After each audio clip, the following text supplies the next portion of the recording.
Olá, eu sou a Ana e o vídeo que eu trago hoje são algumas sugestões de livros sobre comida. Eu, num vídeo que fiz sobre pôr os vídeos em dia, perguntei em relação à maratona quais eram aquelas categorias em que vocês estavam a ter mais dificuldade.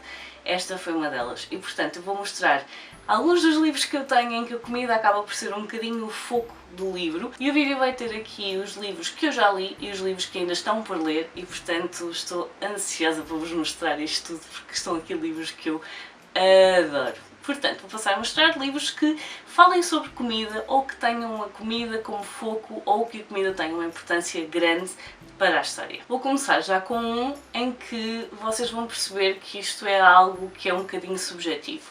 Portanto, Big Bad Fox ou Le Grand Méchant Renard, que é o nome original em francês, é um livro sobre uma raposa que está tão esfomeada, mas tão esfomeada, que tenta constantemente assaltar um galinheiro. Comer galinhas, obviamente, só que as galinhas estão constantemente a enxotá-lo também, e ele acaba por pensar que se não consegue ir diretamente às galinhas, pode muito bem começar de início e roubar ovos, e chocar os ovos, e depois vai ter galinhas para comer. Portanto, não seria o mais óbvio por esta categoria, mas é sobre comida. E é uma história que é extremamente engraçada, portanto, se conseguirem meter as mãos nele, na realidade o foco é a maternidade, apesar de tudo o que eu acabei de dizer, mas não deixa de ser a comida desta raposa, portanto. Depois tenho aqui A Princesa e a Tosta de Queijo, de Deia Muniz, uma história que nos leva aqui a um reino onde estamos a ver uma relação sáfica a desenvolver. No entanto, todas as personagens deste livro têm nomes de queijos e tem aqui então a tosta de queijo, que acaba por ser uma das coisas que liga as duas personagens. Eu gostei imenso desta história, a forma como está contada com algum humor, e lá está. Quem não quer um livro em que todas as pessoas têm o nome de queijo francês? Le de Camembert, Brie, portanto. O próximo é aqui Os Mistérios do Restaurante Kamogawa, de Hisashi Kashiwai. É um livro onde pai e filha têm um restaurante. O pai antigamente era detetive e neste momento, apesar de estarem a investir muito no restaurante, o restaurante tem uma peculiaridade muito interessante, que é o facto de ele é difícil de encontrar, mas quem o encontrar pode pedir para procurar um prato da sua memória e eles vão fazer o possível e o impossível para conseguir recriar esse prato e, no fundo, desenterrar as coisas que estão relacionadas com essa memória. As descrições de comida deste livro são de babar, mais do que as descrições da comida que as pessoas têm memórias afetivas, são as comidas que eles servem na primeira visita das pessoas. É mesmo, este livro dá fome. Portanto, vão para ele com atenção a isso, vão ficar com vontade de comer, principalmente comida asiática. Para os fãs de Bake Off, temos aqui A Colher de Ouro, de Jessa Maxwell. Esta história tem um concurso de pastelaria e, portanto, nós estamos aqui a ver todas as coisas que cada um deles está a criar ou a recriar, e tem muitas descrições de comida. A comida, no fundo, é mesmo a personagem principal deste livro. Temos aqui algum mistério também, nós sabemos à partida que alguém vai aparecer morto, não sabemos quem, não sabemos quem matou, mas será que estão a tentar sabotar o programa? É o que vão ter de descobrir. Eu não sei se já disse, mas os livros não estão por ordem nenhuma que faça sentido. Eu simplesmente tirei-os da estante e estão aqui pela ordem que foram tirados da estante. Há só um que está num sítio específico porque é uma menção honrosa. Tirando isso, tudo o resto é aleatório. Tenho aqui também Bolo Negro, de Charmaine Wilkerson, um livro em que nós vamos acompanhar as personagens à medida que vão descobrindo quem é a mãe, quais são as suas raízes, as suas origens, o porquê dela nunca ter tentado regressar ao que deixou para trás, e portanto o bolo negro faz referência a um bolo que existe na Jamaica, que é feito com frutos secos e que ficam a macerar durante imenso tempo para poder fazer o bolo. As descrições do bolo são fantásticas também, eu fiquei com vontade de o fazer, apesar da personagem fazer isto um bocado a olho, mas um dia há de acontecer. E é um livro que nos vai falar aqui sobre segredos de família, sobre sair de situações que não são boas para nós e como às vezes as pessoas, para se reinventarem, têm de deixar tudo para trás, mas Bolo Negro acaba por ser aqui uma personagem quase, porque é algo que eles tinham em comum, algo que faziam com a mãe, e é também algo que os leva às suas raízes. O próximo é muito especial para mim. Tenho aqui Com uma Pitada de Canela, de Elizabeth Acevedo, uma história que nos leva a acompanhar a Emoni. A Emoni teve uma filha quando era muito nova, com aos 14 anos, no entanto ela tem o sonho de ser chefe de cozinha. E nós vamos acompanhar a Emoni a atravessar o último ano de secundário, a tentar lutar muito pelo sonho dela, sem saber muito bem se consegue ou não. Ela tem uma filha pequena, portanto não é algo que ela consiga simplesmente descartar e não pensar. É uma das responsabilidades dela. No entanto, as descrições de comida deste livro são fenomenais. A relação da Emily com a comida também brutal. Sinceramente, dos livros que eu adoro e que fazem com que eu adore Elizabeth Acevedo, apesar de até agora ainda não ter havido nada desta autora que eu li que me tivesse desapontado, absolutamente nada. Ora, o próximo é para os golosos e para quem gosta de um bocadinho de caos. Tenho aqui chocolate da Joanne Harris. Uma chocolateira que vai parar a uma aldeia com tradições muito arraigadas na religião e principalmente porque ela vai lá parar na altura da Páscoa, portanto na altura em que se está a fazer jejum, e portanto a Vienne acaba por ir parar a este sítio exatamente na altura em que está a criar tentações e portanto o padre tem aqui um embate direto com a Vienne, e a Vienne é alguém que tem um passado um pouco sombrio, que não se sabe muito bem de onde vem. No entanto, as descrições deste livro, meu Deus, e o filme então dá-me uma fome tremenda, portanto vale muito a pena. Para quem não conhece ainda, eu não sou a maior fã da escrita peculiar da Joanne Harris, mas os livros desta coleção funcionam todos muito bem para mim. Depois tenho aqui Lições de Química, da Bonnie Garmus, um livro que nos traz aqui Elizabeth. A Elizabeth trabalha em laboratório e eventualmente acaba por deixar de trabalhar em laboratório. No entanto, ela não deixa esse caminho de parte, há simplesmente coisas que ela começa a fazer em casa, e o facto dela ter uma filha pequena faz com que ela tenha muito cuidado nas coisas que cozinha, porque os nossos alimentos não são só o que alimenta o corpo, mas também a alma, e portanto para o correto desenvolvimento uma criança tem de se ter atenção àquilo que se está a cozinhar. É um livro onde a Elizabeth acaba por ser contratada para ser a cara de um programa de cozinha, até porque toda a gente sabe que nos anos 50, 60 o lugar da mulher é na cozinha, só que ela aproveita esse programa para ser também alguém que vai puxar pelas mulheres que estão a assistir, e portanto é um livro em que a comida tem um papel muito importante, mas é um livro também para nos lembrar a nossa importância e que nós não nos remetemos apenas a um papel na nossa vida. O próximo livro é mais um daqueles que não é propriamente imediato, mas que faz todo o sentido. Portanto, tenho Sangue Fresco, da Charlaine Harris.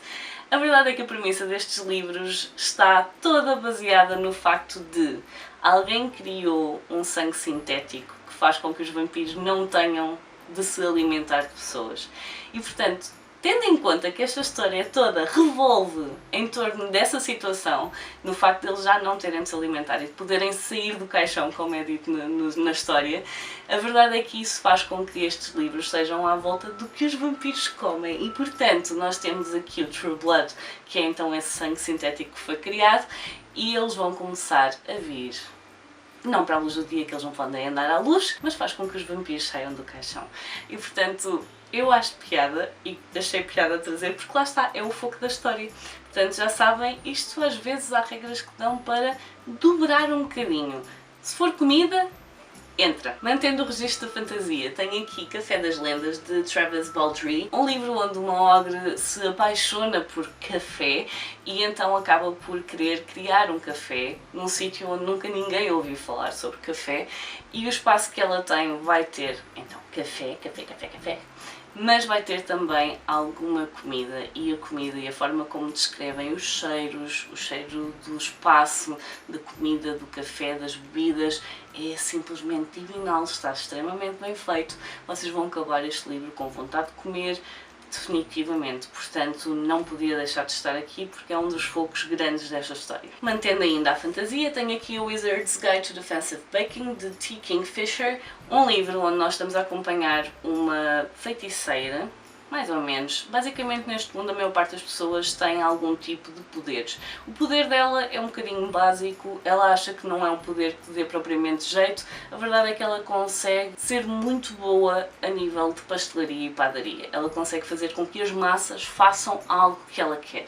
E portanto, no dia em que ela entra na padaria da tia e está um corpo no meio da cozinha, e ela tende a acender os fornos, portanto as coisas estão todas a ser atrapalhadas porque há um corpo no meio da cozinha, vai desencadear aqui uma história em que a comida tem a maior importância. O facto dela conseguir então trabalhar massas é de maior importância. Um livro que eu gostei de ler e que eventualmente vocês vão ouvir falar sobre ele aqui no canal. O próximo é um bocadinho mais histórico, tem aqui A Devoradora de Pecados de Megan Campisi, um livro que nos vai dar a conhecer algo que foi feito até o início do século XX, em que algumas pessoas eram chamadas à casa dos moribundos para ouvir os seus pecados e por cada pecado que a pessoa confessasse, haveria algum alimento a ser comido para expiar esse pecado e, portanto, o pecado passava do moribundo para a devoradora de pecados. Como eu disse, é algo que foi feito até o início do século XX, é muito interessante, vale a pena ler. É um livro estranho, até porque elas não podem falar, porque imaginem que iriam dar com a língua nos dentes relativamente aos pecados de alguém que acabaram de ouvir. Portanto, um livro interessante. A comida de uma perspectiva também bastante diferente, então nesse sentido de cada alimento ser relacionado com um pecado específico e disso funcionar como quase uma extrema-unção. Próximo livro, Comer Beber, de Philip Melo e Roncaglia, um livro que tem duas histórias, uma comer, outra beber. Uma história é baseada numa história verídica, a outra é ficcionada. É um livro pequenino, muito pequenino, mas muito giro. É banda desenhada, caso não saibam, pelo nome dos autores, e portanto nós temos aqui o Comer, que para mim é a história que se destaca, que também já foi adaptada a cinema, há uma curta-metragem, e o Beber, que é então a história que é baseada numa história verídica que se passa após a Segunda Guerra Mundial. Um livro que vale a pena, principalmente para fãs de banda desenhada. E também num registro um bocadinho diferente, mas muito focado em comida, tem um livro infantil. Tem aqui o Frigorífico da Maggie, de Lois Brandt, um livro sobre a importância da alimentação para as crianças, mas mais do que isso, uma chamada de atenção para as crianças que não têm comida em casa. E portanto nós temos aqui a Maggie, que tem uma amiga que é a Sofia, e a Maggie descobre que a Sofia não tem comida praticamente nenhuma no frigorífico e ao longo dos dias vai começando a tentar levar algumas coisas na mochila para dar à amiga, mas vai descobrindo quase todos os dias também que há comida que pode ser muito boa para as crianças, não é muito boa para as mochilas.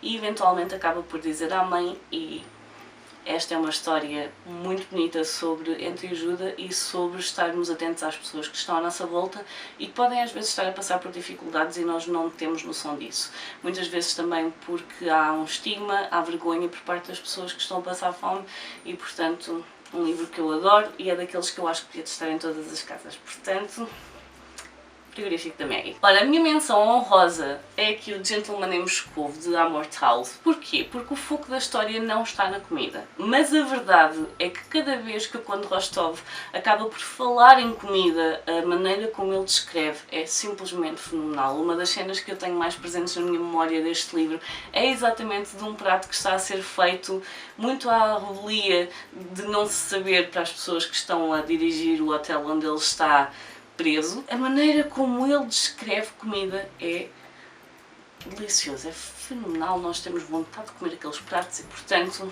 não podia deixar de fazer a menção honrosa. A partir daqui são livros que eu tenho cá em casa e que estão relacionados com comida ou que o foco é comida, mas eu ainda não li. E portanto tenho aqui o primeiro Our Dining Table, uma história que me foi sugerida pela Mafalda, Boys Love Cooked to Perfection. Portanto, eu sei que vai haver aqui alguém a fazer uma refeição para as outras duas pessoas. Eu ainda não li, mas tenho certeza que vai ser uma história muito fofinha, até porque geralmente as recomendações da Mafalda são ser certeiras, portanto, mangá. E eu estou muito curiosa com esta história, que é história única, é só um volume. No entanto, mantendo os mangás e longe de ser uma história de volume único, tenho aqui Food Wars, isto foi o primeiro volume que me veio à mão até o número 23. Eu estou a fazer esta coleção, nós temos aqui uma academia de culinária em que apenas cerca de 10% dos alunos que se inscrevem no primeiro ano conseguem chegar ao último ano da academia e portanto é uma história que eu gosto muito, além de focar muito em comida. As dicas que eles dão na história são coisas que nós podemos aplicar efetivamente à cozinha, está muito bem estruturado. De vez em quando tem aqui umas receitas pelo meio, portanto, perfeito.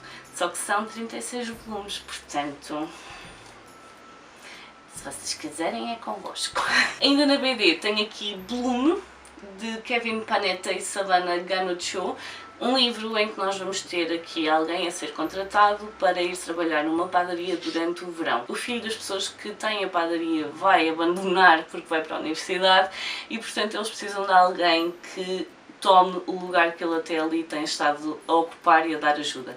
E há alguém que vai trabalhar para esta padaria também e a verdade é que eles acabam por se apaixonar. Mais do que isto não sei, lá está, eu ainda não li o livro, mas estou muito curiosa e lá está, padaria, pastelaria, são sempre coisas que me deixam muito entusiasmada e com fome, muita fome. Mantendo a pastelaria, tenho aqui Heartless, de Marissa Meyer. É um retelling da história da Rainha de Copas, a forma como ela acabou a ser a Rainha de Copas. No entanto, aqui, Long before Alice fell down the rabbit hole and before the roses were painted red, the Queen of Hearts was just a girl in love for the first time. Ela era a pasteleira do rei, ou pelo menos era pasteleira e passou a ser pasteleira do rei, se não me engano, e portanto vai ter um foco muito grande nas coisas que ela faz. Eu já li o primeiro capítulo há algum tempo e ela estava de volta de umas tartes de limão, portanto estou ansiosa por voltar a esta história e ler do início ao fim, porque eu sei que vou adorar e eu gosto muito quando pegam em vilões e lhes dão uma história do porquê deles terem ficado assim. Portanto, ainda por cima uma dessas e que tem pastelaria à mistura, tem tudo para correr bem. Voltando a fazer uma espécie de piada que já foi feita neste vídeo, tenho aqui Jantar Secreto de Rafael Montes. E portanto, para quem não sabe sobre o que é a história, eu também não vou dizer, podem só ficar com a ideia de que é um jantar secreto. A comida efetivamente tem um papel importante na história. Se é comida que vocês iam querer comer, detalhes provavelmente não, e eu espero bem que não. No entanto, não deixa de ser o foco do livro, portanto, se quiserem ler para esta categoria, é convosco. Lá está, vocês não precisam de querer comer a comida que está a ser descrita, só precisa de haver comida. O próximo é provavelmente uma história que vocês já conhecem, talvez não saibam que há um livro. Portanto, Julie e Julia, de Julie Powell, 365 dias, 524 receitas, uma cozinha numas águas furtadas. Este livro foi adaptado, eu não tenho certeza do que é que veio primeiro, o livro ou o filme, porque o livro, de certa forma, também é uma adaptação do blog que a autora manteve ao longo dos anos. Portanto, isto é uma história de não-ficção. Julie Powell pegou no livro da Julia Child e esteve a fazer todas as receitas do livro. E ela foi registando esse processo no blog dela. Eventualmente existiu este livro. Eu não sei se o livro veio antes ou depois do filme, eu penso que terá vindo antes.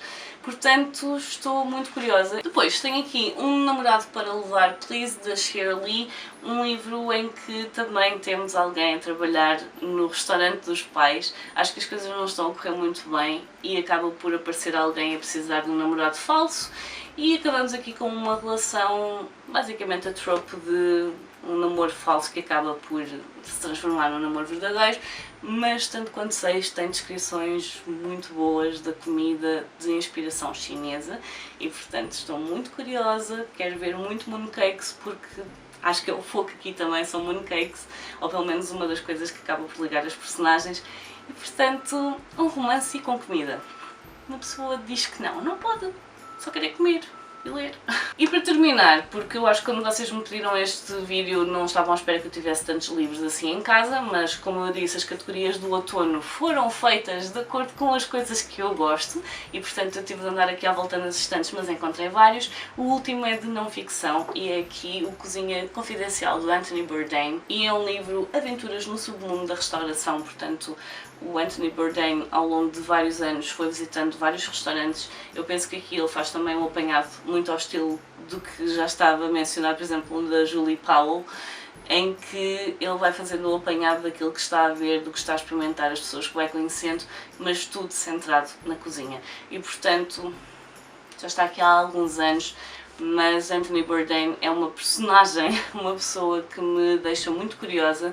Penso que o mundo da cozinha perdeu alguém muito importante e a forma como ele falava das coisas que ia vendo, como ele entrevistava as pessoas, era algo muito único, muito próprio dele. Portanto, aqui este é o meu último livro de sugestão para esta categoria. Como eu disse antes, estes livros não estão por nenhuma ordem específica, há só ali o Gentleman em Moscou, que é uma menção honrosa porque não é o foco, mas efetivamente as descrições que há de comida naquele livro são de salivar.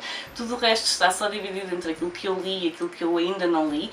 Espero que consigam tirar daqui algumas sugestões. Penso que também expliquei onde é que há aqui algumas nuances, alguns cinzentos do que podem considerar para esta categoria. Espero que ainda vá a tempo de vos ajudar na categoria que esteja aí um bocadinho empatada. Portanto, espero que tenham gostado, que tenham tirado sugestões. Eu por hoje vou ficar por aqui. Adeus e até a próxima. Tchau!